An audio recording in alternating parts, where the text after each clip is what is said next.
What's up, everybody? It's Luke James, not the singer. If you're looking to get your music reviewed, you can hit up this email that's right here. But today, you are tuned in to another episode of The Rundown, where I just give you my very quick and brief opinions on some of the music that's come out within the past month or so.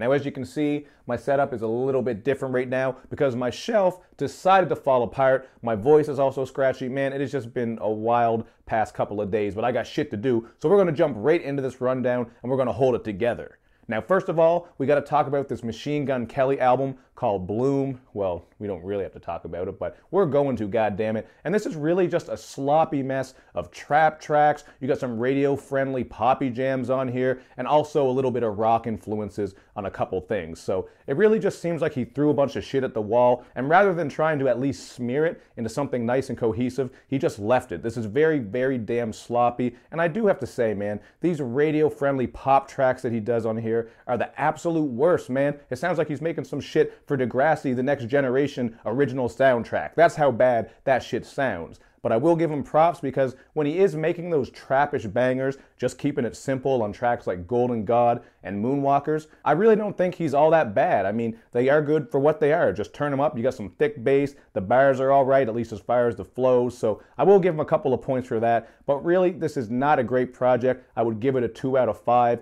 And it's about as painful as this album cover is, man. You may as well just go out and grab a thorn bush and squeeze it until the shit is coming through your hands, because that's about the level of enjoyment you'll get out of this shit. Up next, we have this little EP from Meek Mill called Meekend Music, and all this is just 3 tracks, so I actually didn't think it was that bad. I mean, I'm not a huge Meek Mill fan by any means, but 3 tracks together aren't that bad. It's not like you're getting a project here that's 15 plus tracks of the same redundant shit that Meek Mill always does. Although, to be fair, this shit is pretty much the same shit that Meek Mill always does. You're getting 3 decent bangers with features from A$AP Ferg and Young Thug, but I will say, the song Left Hollywood is actually pretty dope.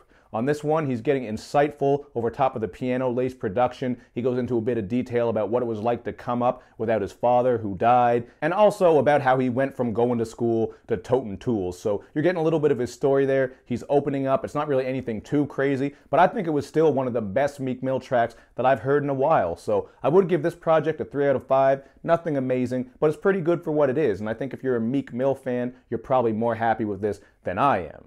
And now, we do got to talk about this B.o.B album called Ether. And I actually didn't think this was so bad, man. I mean, B.o.B, the last I heard of him, he was talking about how the earth is flat, and he had a little bit of a beef with Neil deGrasse Tyson. But on this one, he's coming through with that usual B.o.B type of shit, where he's blending some genres. So you will get some auto-croon tracks, which I thought were the weakest ones on here. But he did have some pretty good concept tracks, in my opinion. I thought Peace Peace with Big Crit was pretty dope. This is just a politically charged track where they're exploring America's history and also the state of things right now. And on substance abuse, we do get this very fun and quirky song where B.o.B is obviously exploring substance abuse and how people can get caught up in drugs, alcohol, and whatever the case may be. So there is some good content on here. He also brings some fun bangers and party type tracks like 4 Lit featuring T.I. and Ty Dolla. So to me, this was a pretty good project, man. I really didn't have too many gripes with this one, although the song Xantastic with Young Thug is really just as bad as you imagine it would be once you see that it's called Xantastic and it features Young Thug, who once again is just screeching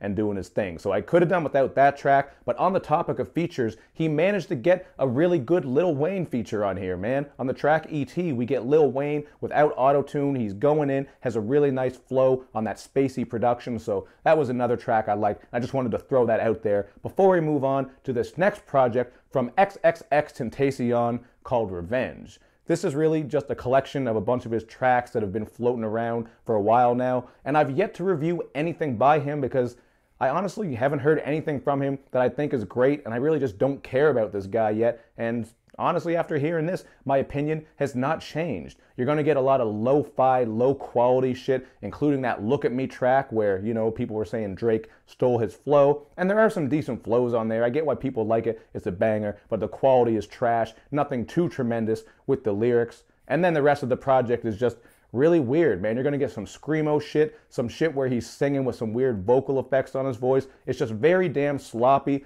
unpolished. Like, there's not much about this that is great. I mean, you could go on SoundCloud and find a million better rappers. So I definitely don't understand the hype for this guy yet. although the song Slipknot was kind of dope. On this one, he's just going with a more traditional boom bap sound, and I think he actually had some decent bars on there as he got insightful about some of the things that he's gone through in his life with friends and depression, and he also shows love to his mother. But overall, this is a 1.5 out of 5 for me. I do not get the XXXTENTACION craze, but if you do, fucking enjoy it, man. People like weird shit. People like sushi, and I think that shit is gross, man. You got the little rice in there with the crunchy cucumbers and slimy fish. It's just, I'm a texture person, man. I can't do all that. It's just like I'm chewing too much shit all at once. So basically, what I'm trying to say is this album, XXXTentacion's project, mixtape, whatever the hell it is sloppier than the floor at a bukkake session. Voice is scratching out, but god damn it, we're hanging in there, man. We're gonna make it through this damn review. I'm telling you, man, we're almost at the end of it. And the last project we're gonna talk about is this T-Pain and Lil Wayne one called T-Wayne. Now, this shit was actually supposed to drop a long time ago, so it's just a bunch of unreleased tracks from 2009. And it really does just sound like what you expect it to. The synthy production sort of matches up with the sound of that era. And then Lil Wayne and T-Pain just take turns rapping and auto-crooning. So, you know what? It is what it is. I think T-Pain actually snapped on some of these tracks, man. He had some really nice bars on, let me look here. It was called Listen to Me, man. T-Pain went in on that shit. I like that beat flip as well from the Oompa Loompa song. There was another track back in the day that used that same beat. I forget what it is, but when I find it, I will post it. And Lil Wayne on here just sounds like that classic Wayne where he had that sort of raspy, crackly flow. So I definitely liked Wayne's verse on Listen to Me, although, you know, you are going to get auto-croon Wayne on a lot of this because this is sort of where Wayne